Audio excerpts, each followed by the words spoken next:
honestly, yeah, thank you so much for having us, Florida. It's been great. You happy to see them? Now, I watched an interview, I think, was it Matt? You said your first convention was in New Orleans. New Orleans, yeah. What was that like compared to this madness now? Wow, oh God, it was a long time ago, I'm old. But, it's, yeah, it was, you know, the kind of, what I always really liked about conventions is there's just a really nice sort of kind of spirit in like the room, you know, and I think it was pretty similar there. But obviously I wasn't in House of the Dragon, I was doing stuff mainly for Doctor Who.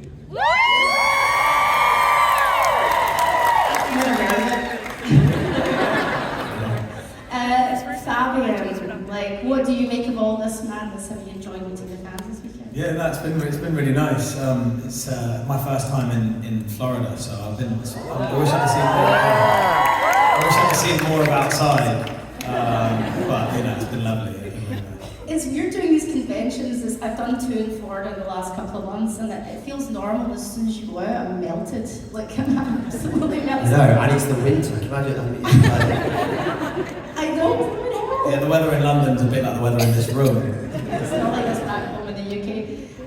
Fabien, I know growing up, you said you and your brother were fans of Mask of Zorro. Was that your? That was a big film for us. Yeah. So was that your kind of like nerdy thing growing up then? Was that the thing you loved the most? Yeah, I guess so. Yeah, I mean, the Mask of Zorro was huge. Obviously, all the Star Wars films, which Matt loves so much.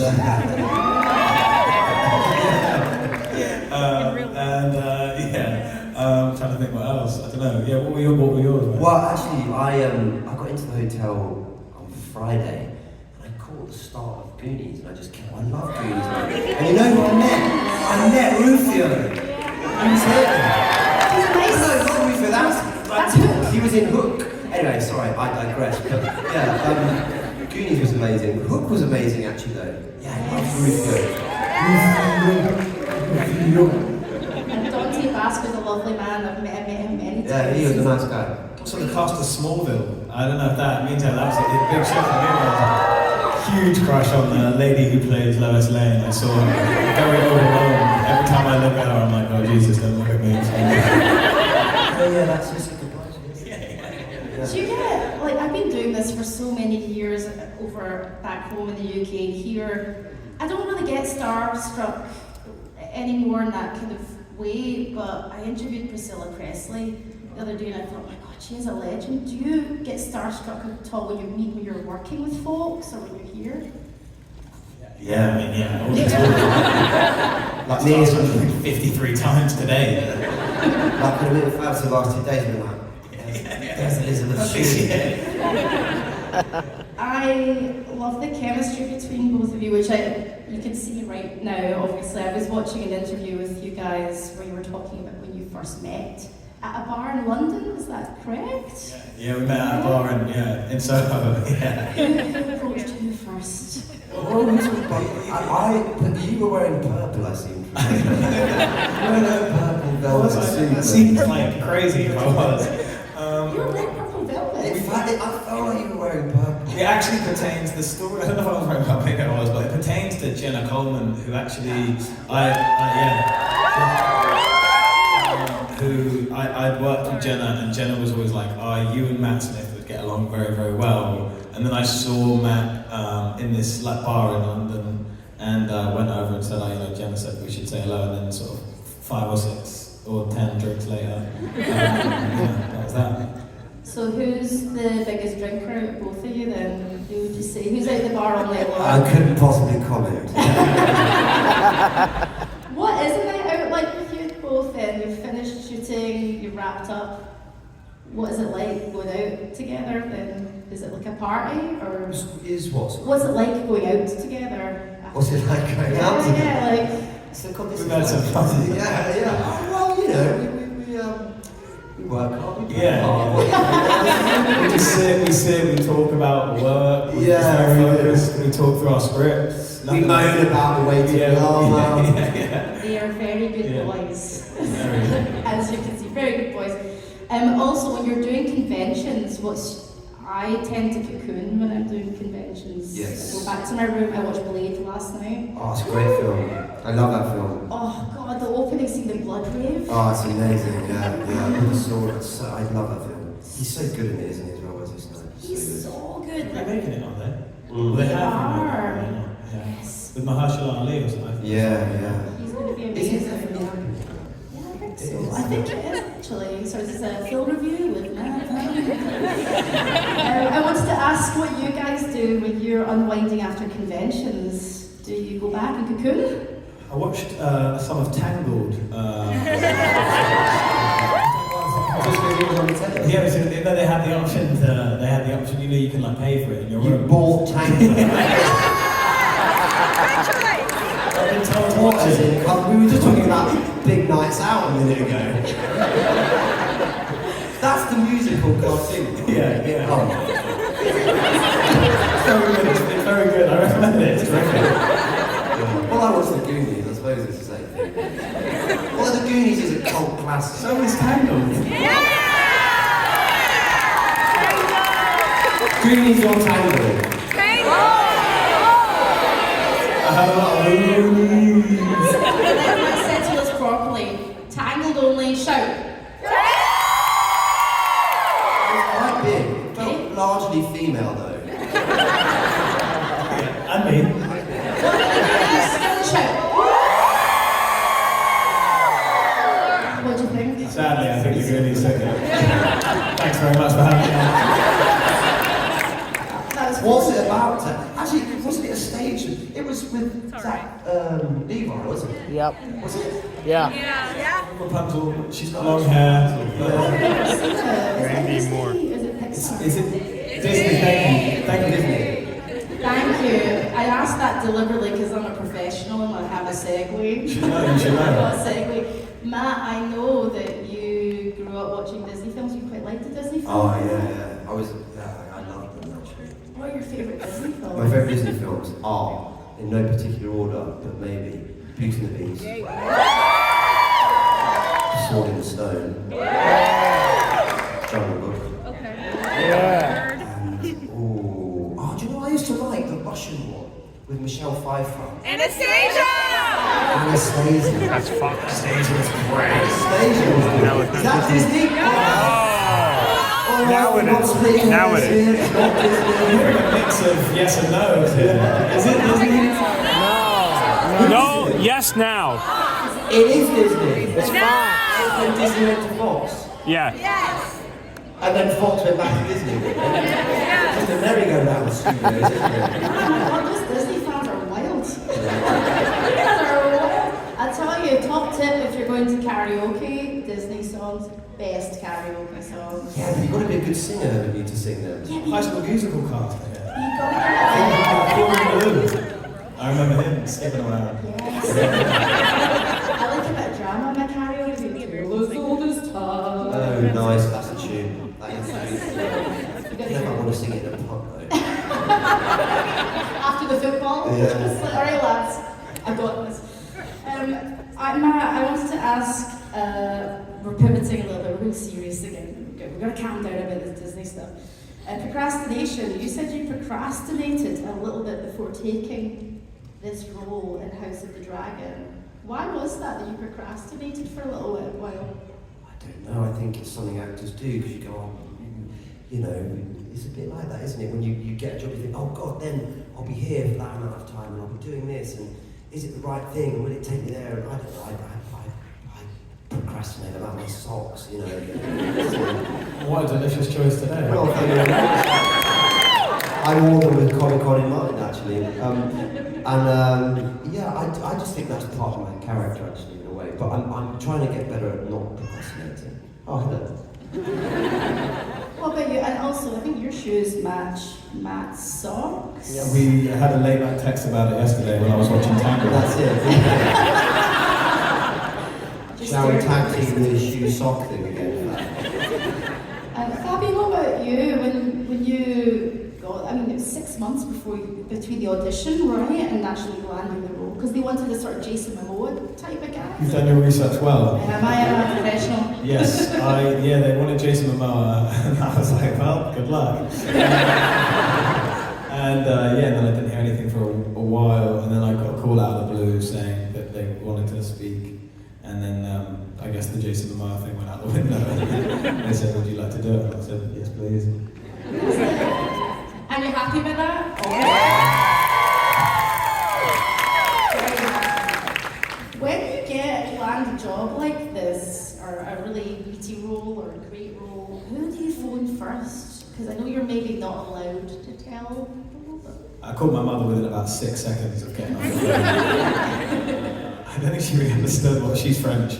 Not that actually means she shouldn't understand, but like I don't think she sort of understood the sort of weight of it. And I was like, I've got this job, it's the new Game of Thrones. She said, oh, he's very good, okay, exciting. I was like, yeah, something that I sort of scored a goal in a football match, but no, she's happy. Good. And what about you, Matt? Like, do you have someone you phone first? Yeah. I think I was the same really. I just phoned my mum and dad. I think I probably felt that a bit stronger because I was a bit older when I got this. When I got Doctor Who, I was like, and I really couldn't tell anyone, you know, and so yeah. And Did you actually not tell anyone? No, for like 5 months. And I phoned my dad and I went, just call me the doctor. It was like, oh, should I get you a doctor? No, he wasn't really. He knew, yeah. It sounds like enough now, but yeah, and he was so pleased. It was a nice life moment. I was on, and I'll never forget when I was in like the middle of these streets in East London, on these like cobbled streets, and you know how like when something big like that happens in your life, you can remember like all the details of where you were. I'll never forget. I remember I had like when I got into drama school when I was like I like auditioned for 3 years to get into the drama schools in London. They're quite hard to. It takes a while to get in, for me at least. And I remember like I was working at a shirt shop in London. I was selling shirts at this place called Hawes and Curtis. It's like a sort of like 4 shirts for the price of like 60 quid.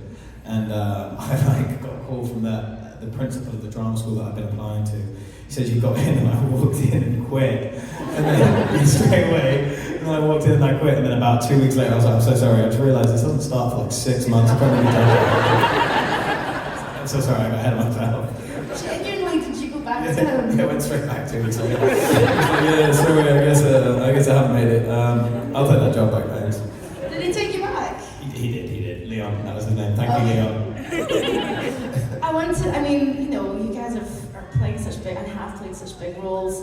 You know, I wonder if a lot of my actor friends still suffer from things like imposter syndrome. They still feel sometimes like, you know, and I spoke to Tom Hiddleston during a Loki panel. He was like, yeah, all the time, I still feel like that. I still feel, do I deserve this?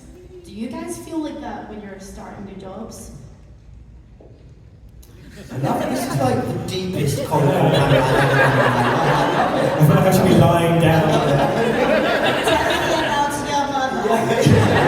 Tell me about your life. No, I love it. After you. Yeah, I think you definitely feel like, I don't know, I still don't like feel like I belong anywhere, if that makes sense. I sort of feel like every time you're doing a new job, it's like starting a new school. So it's that same feeling of like the butterflies and like, oh god, is anyone gonna like me? Am I wearing the right socks? Matters. Yeah, so definitely. What about you, Matt? I concur. It sort of never really leaves you, does it, that first day of school feeling. But also that's what's so good. Turn my back on all you lot. That's what's so nice about being an actress. It sort of keeps you on your toes like that. You know, it constantly refreshes your. You know, you're always forced to kind of think on your feet a bit because you've got to engage with lots of new people and you've got a new script and a new world to explore. So it's good. Because I always feel constantly like I'm about to be found out. You know, like. Yeah, we all. You know. I mean, especially as an actor, you just think, God, it's a daily occurrence, that fact, isn't it? We're going to find out that you're a therapist pretty soon. I got my glasses in my bag. I shouldn't. Yeah. I've only got my shades, so I'm not sure how this is going to look on stage. Sadly, they're not very Quite good sort of LA Nice. vibes. Now Like a tell me Betty it's not Ford. show up. Really creepier. There you go, so you can see over here. I live in LA now, so I've become a wanker. No offense. I love you, LA. I love my new city. I'm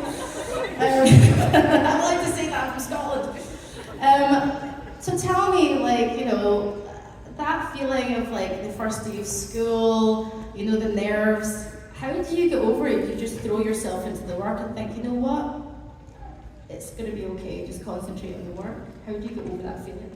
I don't know if you ever do. I suppose, like, I guess it's kind of just take a deep breath and just like realize it's probably going to be okay, and that you're hoping that everyone's feeling just about as nervous as you are, which for the most part I think they are. And you sort of realize, I don't know, a lot of like my experiences with older actors is, who I've respected and stuff, often you speak to them and they're feeling all the same imposter syndrome that you are. And that's very reassuring to know that ultimately I think no matter where you get in your career, you still want to do a good job. And you still don't know that you're going to be able to do that, so yeah. What about you, Matt? Also, like, you have to kind of remind yourself that whilst it's challenging and taxing, like, there's people that go and like operate on people's hearts. Do you know what I mean? There's people that like, you know, work in schools every day, or down mines, or a fireman, or you know what I mean? It's so many jobs in the world that require that high level of focus all the time, and actually acting is a bit of a gift for you because it's, I don't know, it's quite fun, really. But you get to bring joy to people, right, you guys? That is important. I think it's very important, and there's a lot of weight behind that too. I'm going to pivot slightly because I wanted to ask Matt about working with Darren Aronofsky, one of my favourite directors. Yeah. He's incredible. I saw Requiem for a Dream 20 plus years ago when I was at uni. That's college for our North American friends. And it's not a happy film. I came out of that and whoa, he's amazing though. What was he like to work with? Oh, brilliant! Yeah, it was. That's been one of the best experiences that I've had on the film set. I was saying to Fabs yesterday, you know, I think we've sort of both had in the last few months of our working careers, we've had really jobs that we've been really felt fully engaged with and felt really fulfilled by. He really pushed me, and I was really grateful to be working with him. So hopefully the film will be called Mohawk, which was Called Caught Stealing, isn't that correct? Caught Stealing, yeah. Okay, you guys gonna see it? So we've asked a lot of serious questions. We've done a lot of analysis. A lot of therapy. So now I'm gonna ask you this random one. Fabien, I heard you put salt on everything, is that true? May I ask why? Says this. I like to, you know, I'm French, I like to season. He's a walking condiment. And so I bring some condiments. I bring some condiments. You know what I mean though, like sometimes you'll get like a buffet, like a little bit of salad. It'd be quite nice to have a little vinaigrette with that salad. Maybe you make a little like, you know, mustard mayonnaise for your steak. You know, like get nice bit of salt and pepper on the... Do you got packets in your I've got it all. Honestly, I get it, it's right behind it now. Yeah, no, you know, I like to season my food. Matt's always very concerned that I'm gonna have a cardiac arrest, but I feel like the haven't. salt intake's gone down though. Has it? Recently, yeah, it's come down, I guess. So, okay, we mentioned condiments. I love a condiment. I like ketchup, proper Heinz Really? ketchup. Nice. I like a Heinz ketchup on everything, even pizza, everything. Oh. My American friends, you guys, I don't need to be judged. I love a condiment. What about you guys? What's your favourite condiment then? Random question. What's my favourite condiment? Oh god, I don't know. I like mayonnaise. There you go. Have you had ranch sauce? No, that's not for me, ranch sauce actually. Yeah. What's your favourite meal from this part of Yeah, what should we the have? States? What would you recommend? Gator. Gator. Really? An alligator. Is it nice? What do you... Is that a bit of salt and pepper on that? Really? Oh. I'll try me some gator. You get the salt, you get the mayo. Chicken club, Gator club. I wanted to ask a wee music question and then we're going to move on to some pre-selected fan questions.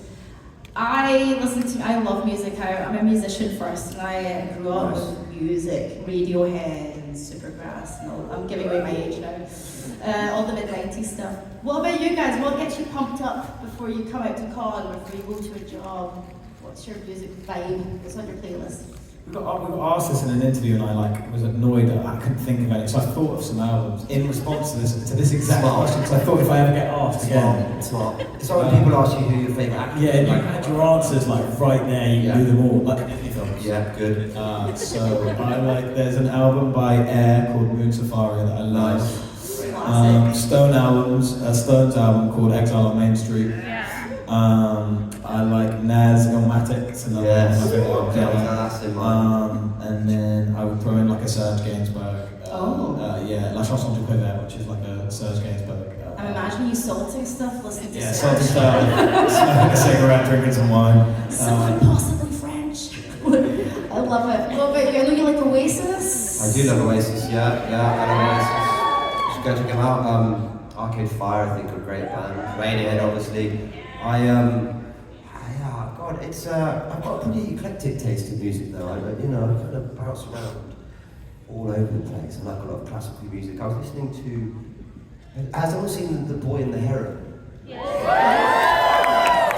That's a sort of, the first song on that album is amazing. It's so beautiful. It's check that out if you can. I love that film by the way. The Boy and the Heron.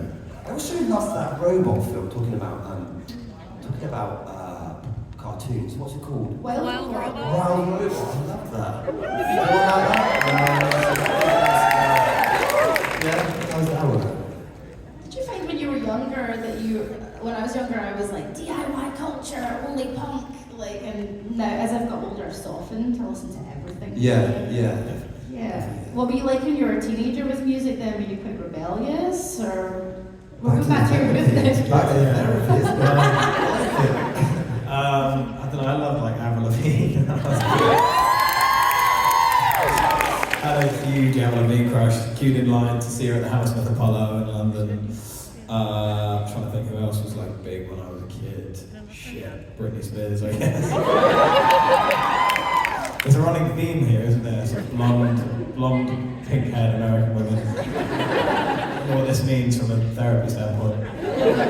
What about you, Matt? What were you into as a kid? Well, when I was a teenager, it was all about Oasis and Glow stuff. But I was really into rap music, so I liked like Nas and Biggie and all that kind of stuff. But again, even then, I had a pretty broad spectrum of tastes. I like to sort of bounce around and mix it up. Thank you for answering all of my therapeutic or Thank therapy you. questions. I want to go home and do a meditation after this. Deep for a second. But I've got some fan questions here, pre-selected, if you don't mind answering some questions. Are you ready for some House of the Dragon questions? This one is from Emma from Tampa. Matt, was there a particular scene where you felt most connected to your character's inner conflict? I'm a therapist.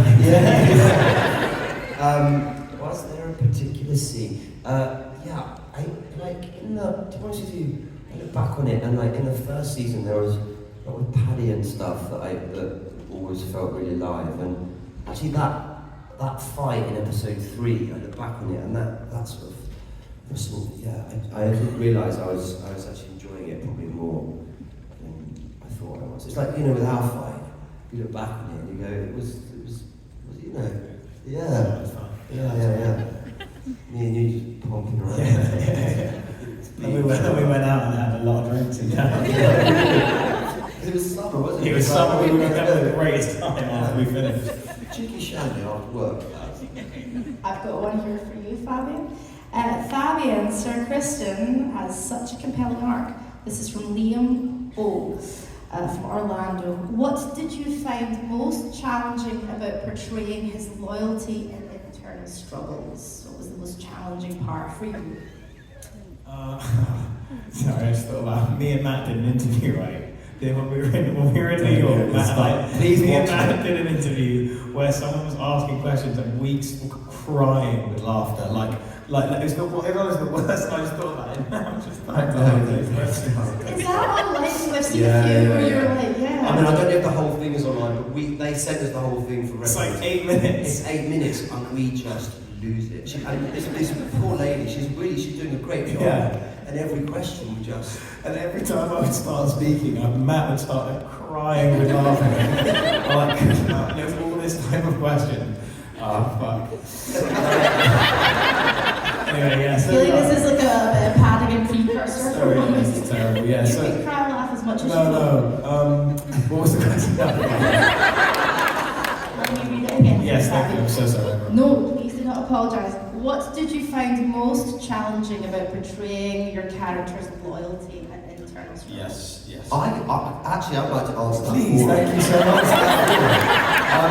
Well, it's challenging because it's not loyal to anyone.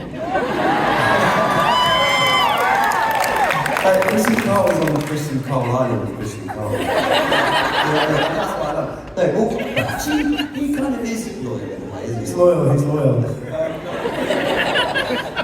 Can I plead the fifth? Yeah, I think, listen, it's hard to speak about Kristen Cole, isn't it? What do you guys think? I think the difficult thing ultimately is like, I suppose he's a guy who genuinely thinks that he's doing the right thing. Now, and I think he's just very blinded by sort of how misled some of that is. But I spoke about this a lot, like when we were doing press, but I think when you're someone who's never grown up in a world, all the other characters that are there have all grown up in this world. They understand the sort of logistics and the Machiavellian nature of this whole like universe that exists, and he's just not that way inclined. And so as a result, I think he's almost trying to make up for not knowing what to do by making very bold, brash decisions, which ultimately sort of put him, in harm's way and put a lot of people he loves in harm's way. It's an interesting character to play though. There's some layers there. This one's for Matt. David's relationship with his family is so layered. What was your... Here we go. Weird. Layered. Sorry. When you say layered, please elaborate, because he's got quite a weird relationship with his family. And that is it. What's up, layers? Should I speak like this? I was in London. No. All right. I heard. Hi, Matt. The relationship with his family was so layered. Oh, no. What was your favourite dynamic to explore with the other characters on the show? Well, I like that it is kind of.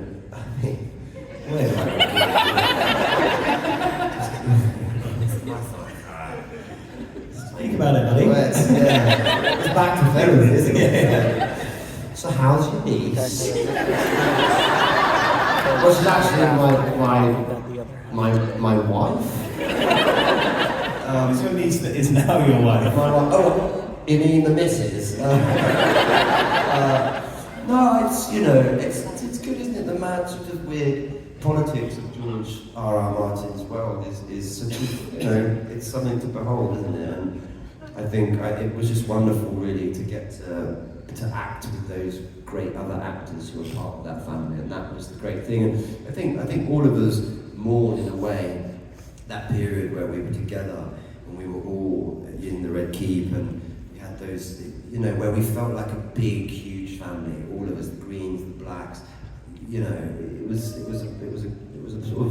a happy time in a way.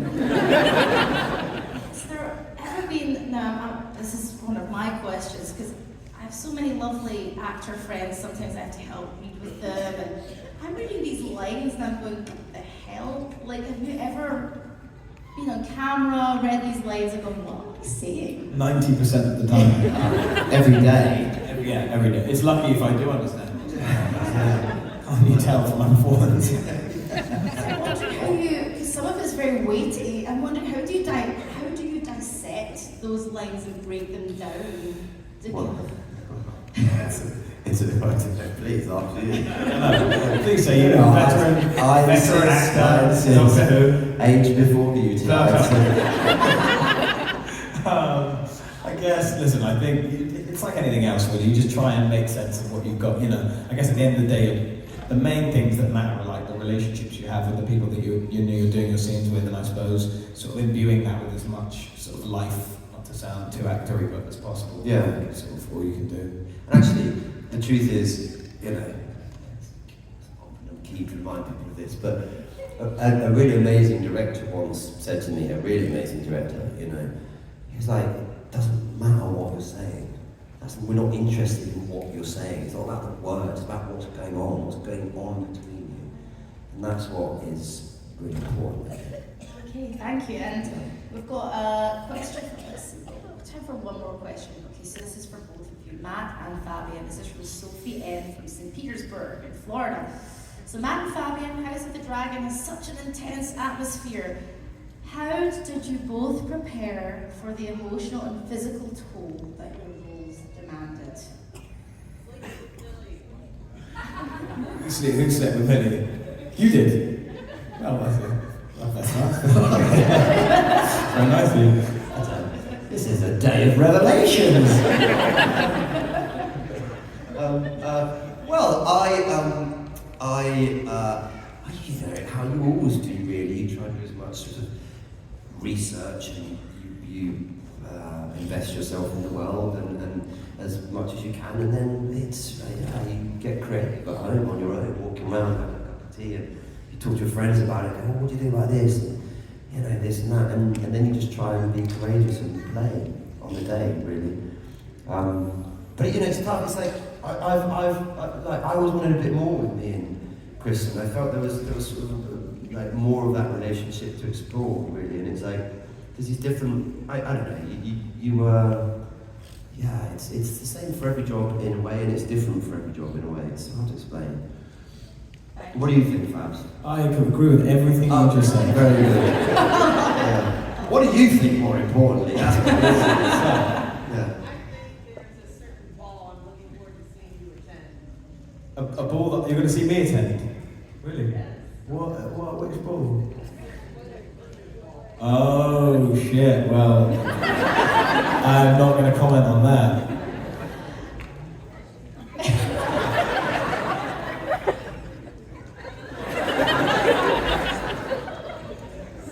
Well, actually, we got we got 4, 5, and 6 today, didn't we? We have the episodes in our inbox. Yeah, we've got them last night. There's more to come. Guys, it has been an absolute pleasure having you share the stage with me. And like, first of all, can we have a round of applause for the fans? Yes. Fans first. I always love group therapy. I'm so sorry. No, it's fine. No, we loved it. Kind of groovy, man. I like to get my fingers right under the skin of things. I see that. I quite like to get right in there.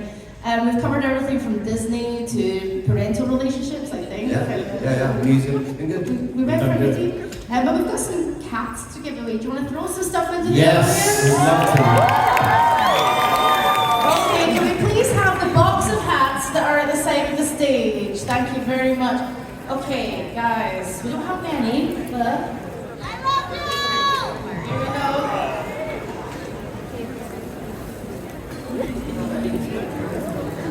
All right, guys.